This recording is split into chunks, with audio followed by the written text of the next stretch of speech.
So my old-time subscribers must be very aware that I use Affinity Designer for most of my work because I do a ton of tutorials on it. However, I do like to explore other software as well, just because I like to try each out. I'm not really the competitive type. So I was looking in the Mac App Store for other vector drawing software, and I came across Amadine, and I was very surprised when I saw this. I was like, what is this beautiful piece of software? Where did it come from? So I thought I'm gonna probably use both Amadine and Affinity Designer for my work.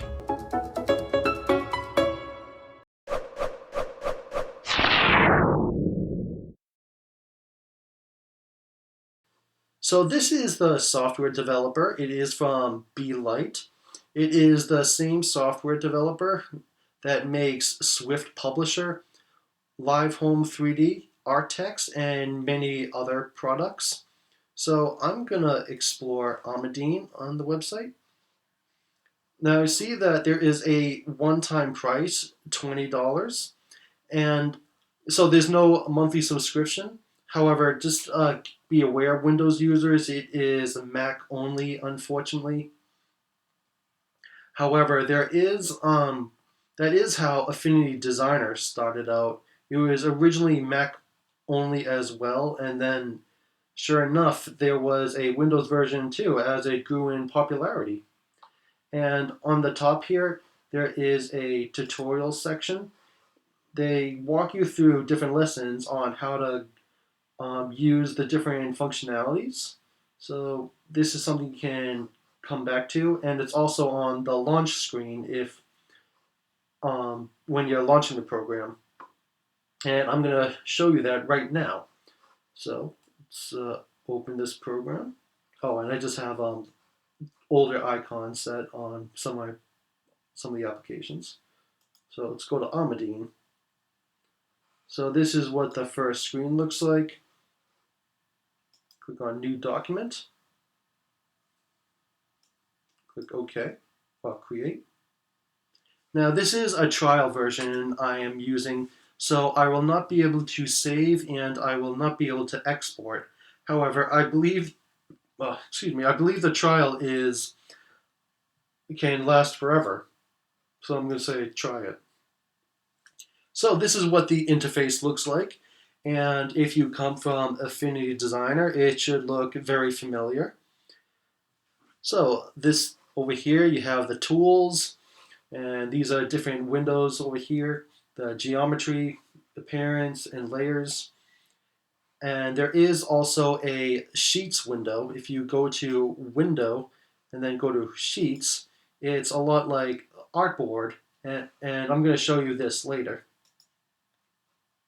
Okay, so first off, you may realize, well, where's the stroke panel? Where's the color panel? Where's the swatches panel? Okay, so all of that is in this appearance panel. I love the way this appearance panel works. So let me show you an example. I'm going to just, let's see, I'm going to take a shape. Okay, now over here is where you will be able to control everything for only the selected object. So I'm going to change the stroke here. And now over here, I'm going to change the fill. So I click on the color. And now this is where we get all my color options. And the swatches down here. Can add swatches. And then over here, I have different tabs, gradient, and also image. So I'm going to go to color and I'm going to just change this to a red. And now I can even add a stroke if I want by clicking on this icon. And I'm going to drag this, let's see, right there. Whoa. Right there. I'm going to change this stroke color to a white. Increase the stroke. And now this gear icon is where we bring the stroke options. So here I'm going to change the alignment. All right, so right here.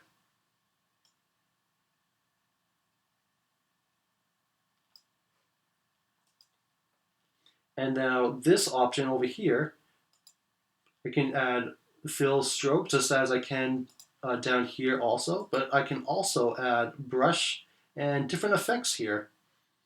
So here I'm going to just add, let's say, a blur. And now I can change the percentage. Or if I want more control, I'll click on the gear icon, and now there's a slider for the blur. Now if I want to reset the shape, now I'm going to just click on this icon.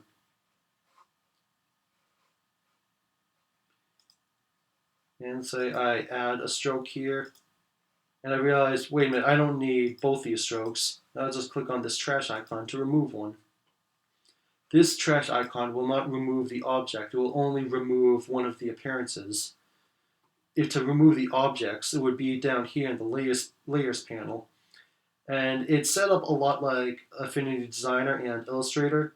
So this is the layer. This would be each path under it. So if I were to take several shapes, see how new layers are selected? If I collapse that, you can't see the shapes being made until I expand it again. And then down here, just create new layers. Now, if I were to select an object here and I don't know where this object is, I'll click on this magnifier icon, and then it would jump to where that layer is, where that path is in the layers panel.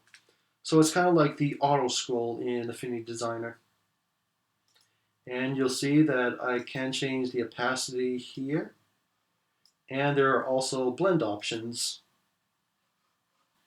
So in Affinity Designer, there are the flip options and rotate options. Here it's right here in the geometry tab.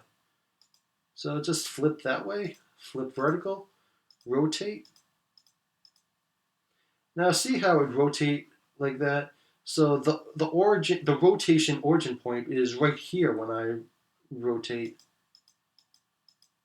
If I don't want that, so I'm going to do this. So with the move tool selected, I'm going to select this, and now see how it's in the middle? I can move this wherever I want. I'm going to move, so I'm going to keep it in the middle, and now when I rotate, it works that way.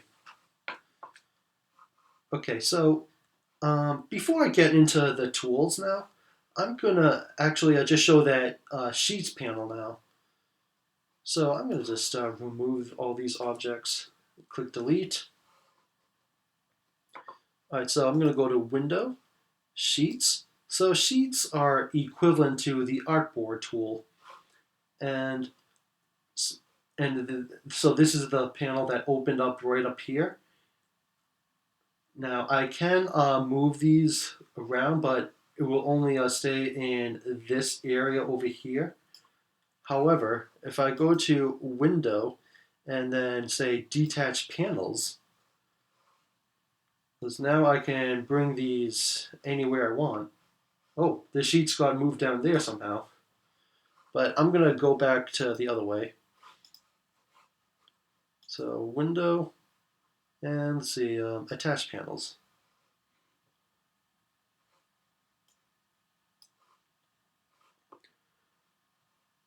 Okay, so you can create unlimited sheets. So say add a new sheet, and see how it added a new one over here. So I'm going to hold Alt and scroll with my mouse wheel to zoom out. And now if I just scroll up and down, works that way. And now if I hold Shift and scroll, I move sideways. So create several sheets. Now right now, see how it's all in one row? So you can have the layout look that way, and this is what I would do if I would. I would use multiple sheets if I were to make a comic book or something, but I can change the layout of these sheets if I want. And to do that, and I am going to click on what's it? Not that one. This icon here, and let's see. I want to have the layout look something like this, and I say I want 3 columns. So now I'm going to say rearrange. And now I'm going to add more sheets. Click on this icon again, rearrange. Or maybe 4, rearrange. So it's awesome the way this works. Now I didn't actually check these gear icons for each sheet. Hmm. Oh, awesome. You can change the orientation. Wow, you can change the orientation for each sheet individually. No. All right, so I'm gonna just remove all these sheets except the first. Okay, now scroll back down. And to close a tab that you don't need, or a window rather, I'm gonna just press the X icon, or you can collapse a tab that you don't need. I think I'm gonna do that, just collapse it because the Sheets tab is still important. Alright, so now let's look at the tools. So this one is the Move tool, but to understand more of its functionality, I need something to move. So I'm gonna take the pencil tool, just draw something, make it more visible. Okay, now with the Move tool, obviously can move the object where I want. I can resize, and I can rotate. And holding Shift to constrain,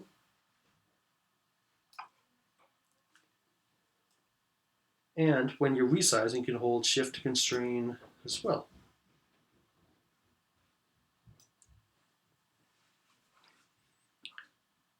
Now you cannot skew this object, but that's with another tool, which I'm going to show you later on.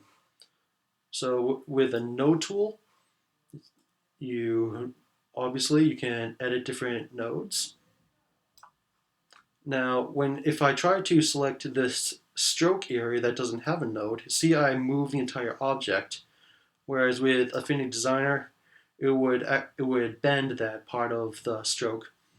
So if I want to, let's say, add a node there, I would use this pen tool, and then I would use this add anchor point tool, and then that's how I would add a node. Now go back here, and you can select multiple nodes, and then edit them.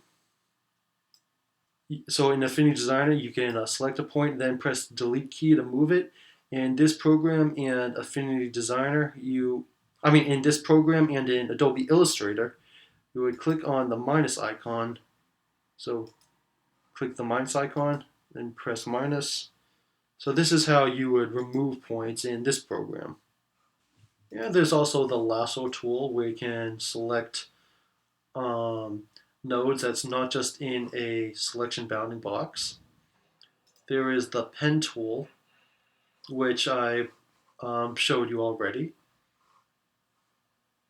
So it works as a pen tool normally would, pen tool or Bezier tool. And now if I want to straighten out this curve, I just press this and then keep going. And then click and drag to make my my handles. And you can either close this, or I'm going to just press the escape key in this case. And now this is the pencil tool. This is kind of what I use the most in Affinity Designer. And something that I love about this pencil tool is that the smoothing is adjustable. So I'm going to take my stylus and I love how when I draw, it has lifetime preview, so I can see the stroke as I'm drawing. I remember that was not a feature in Adobe Illustrator. I don't know if they added it. It's been a while since I used it. Something that I do not like about this pencil tool is that you cannot continue from an end anchor point. It creates a new path, and there is also no brush stabilizer. I do love that feature. So if I go over here, the gear icon, over here is where you would create a dashed line, and over here are your arrowheads.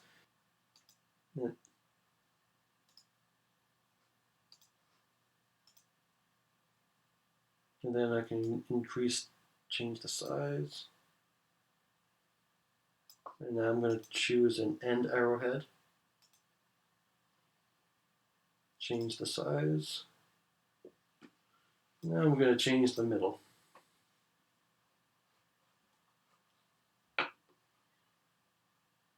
Do like a dashed line. Oh, I thought it was dashed. Okay, now I'm going to move on to this width tool over here. I'm so happy that this tool is in the program. So I'm going to go like wherever I want on any of these strokes here. And I can change the width in manual spots, just like Adobe Illustrator. Now change it here, maybe like go down, and go down, or up, or go down. Now if I were to go on this that already has a stroke profile on it, it converts it back into a regular stroke. So just keep that in mind. Alright, and over here is the gradient tool. So I'm going to just take a box and whoop, reformat. And I'm going to take the gradient. Now, whenever you're making a gradient, it doesn't matter what color the object is.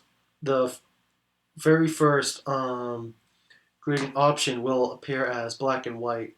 I kind of wish it had that same feature as in Affinity Designer. So here it's very much like Affinity Designer now. So I'm going to click here, add, drop a color, and click here, drop another color. And now I'll probably select another one, like here, selects another color, say orange. And now I can drag this wherever I want and see how the gradient updates right away. Okay, and next is the text tool. Now there's not, so you see that there is a regular text, there's a type on path, and there's also a type in shape. And so I'm going to just drag a box, and you see that there is filler text that pops up. There isn't anything equivalent to the artistic text in Affinity Designer. Here was where you change your different text. I do wish the text would update as I'm going through the previews. Hopefully that's something that will come in a future version. All right, so the path needs to be selected before I use the type on path. Okay, now just select where I want. This is Amadine. Okay, now for the knife tool.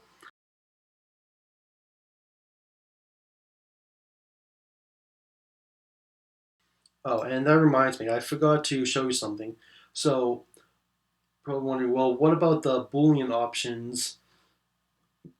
So I'm gonna create another object, and I'm gonna add these two together. So click these two, hold Shift, and now, while the Move tool is selected, see this option up here? This is where you have your different Boolean options. So I'm gonna say Add. Now there is also the Scissors tool. Now this is a lot like the minus tool of the pen tool. So with the scissors, I'm going to just click an area I want to cut. I'm just making a funny example. So let's say I drawing a face. I mean, I don't actually draw like this.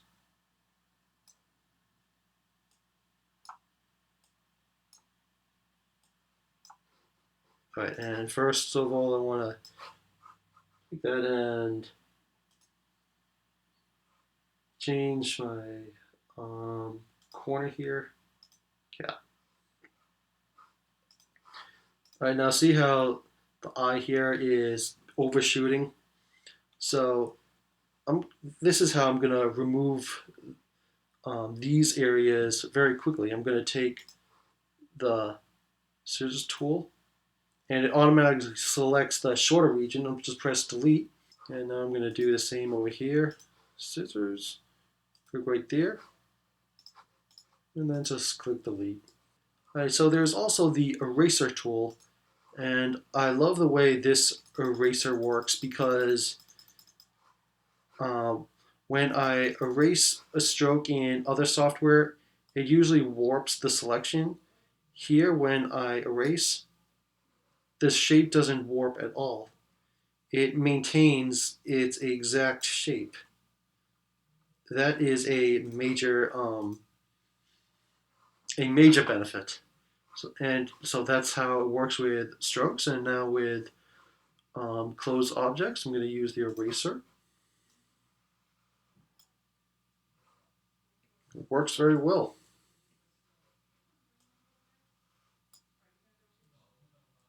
And then there is the eyedropper tool. It fills the um, it fills the actual style. So if you want to copy just a percentage, then you go to over here where it says fill, and now see over here there is this icon.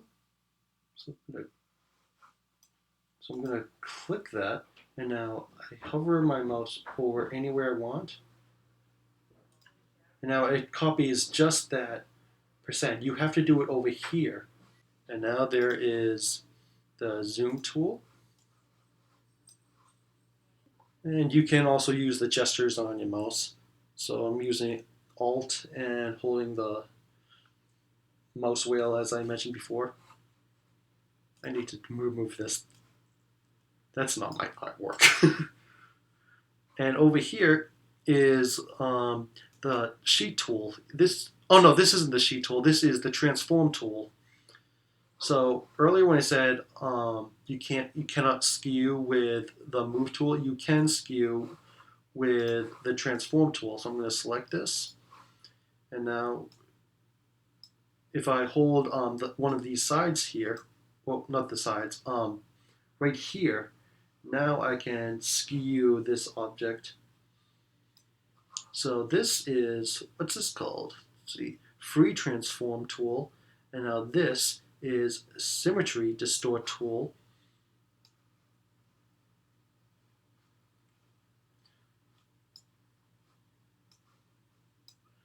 And now this, I believe, is perspective, was it? Oh no, free distort tool.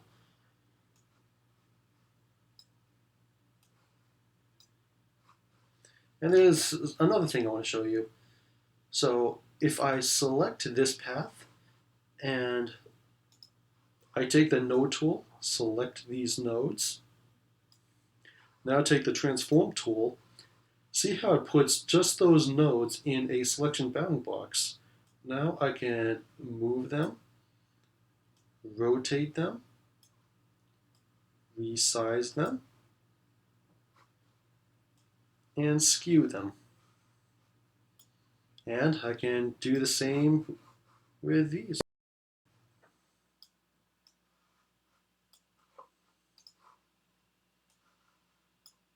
These are the shape tools, which I showed you already.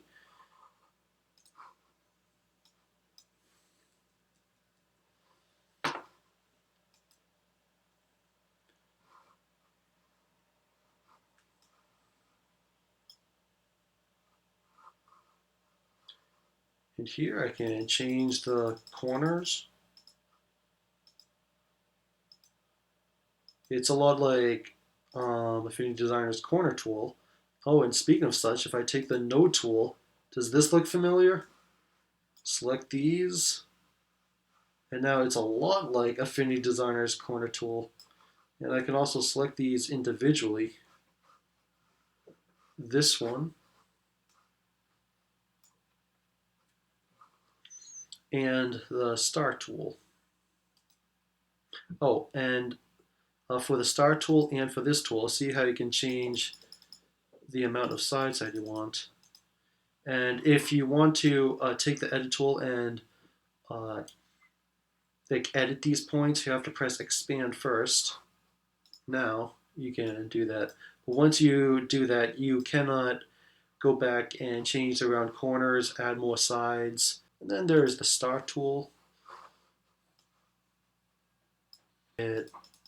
Add points, remove points, change the radius, change around corners.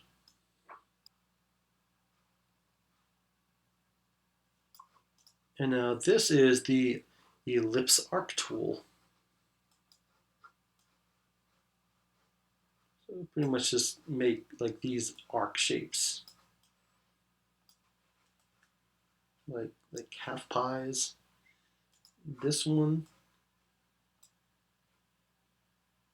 see, I'm kind of building this shape as I'm going. Stop right here. Now this is the sector tool, but I like to call it the Pac-Man tool.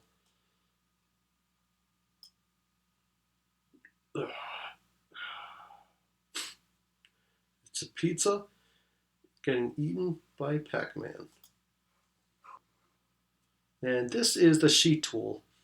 This is where I showed you where you can make sheets, but here you can resize the sheet manually,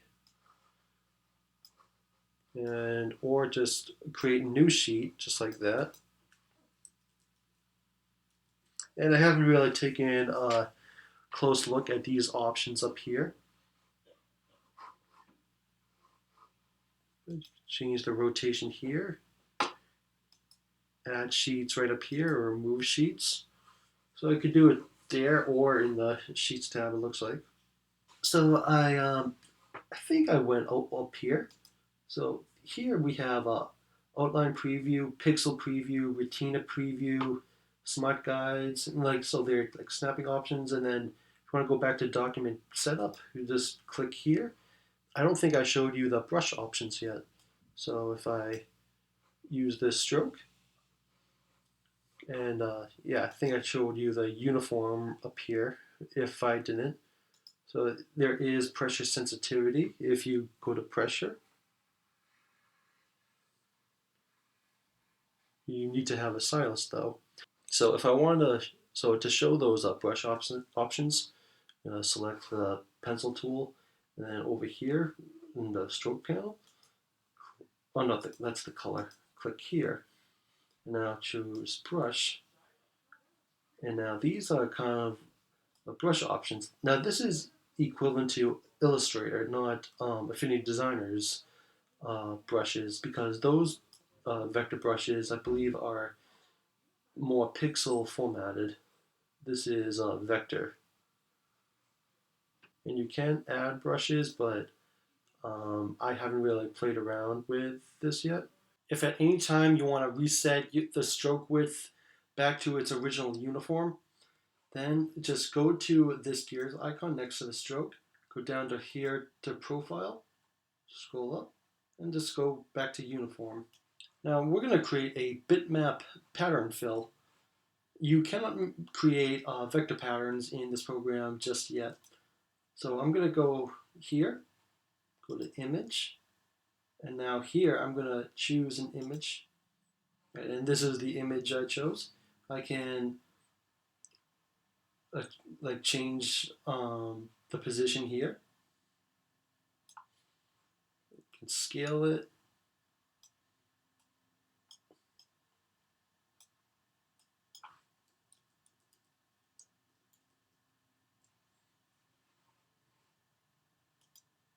And then I could have like fill, stretch, or tile. In this case, I'm going to do tile.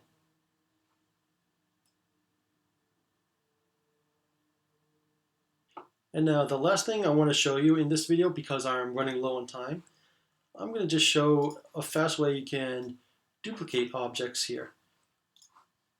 So just like Affinity Designer and Adobe Illustrator, you can drag duplicate objects. So I'm going to hold Alt, and I'm holding Shift to constrain it, but I can just hold Alt and drag duplicate. And now there's something very similar to the power duplicate in Affinity Designer. If I have all these objects selected and then drag duplicate, now I can press Command J, and now it's the power duplicate. So overall, I think this is a great program. For the little time it's been out, it has a lot of tools in here, and there's quite a lot you can do with it. I'm surprised because it usually takes a while for a lot of functionalities to be implemented when a new program comes out. Now, even though I didn't show in this video, there are two things that go against this program. One is it lacks compatibility, unfortunately. It cannot read Illustrator files, and when I try bringing any files that are in vector format, it I don't know how to edit them, and that's a major deal. Compatibility is a major thing. And another thing is that when doing complex editing, it does get slow very fast.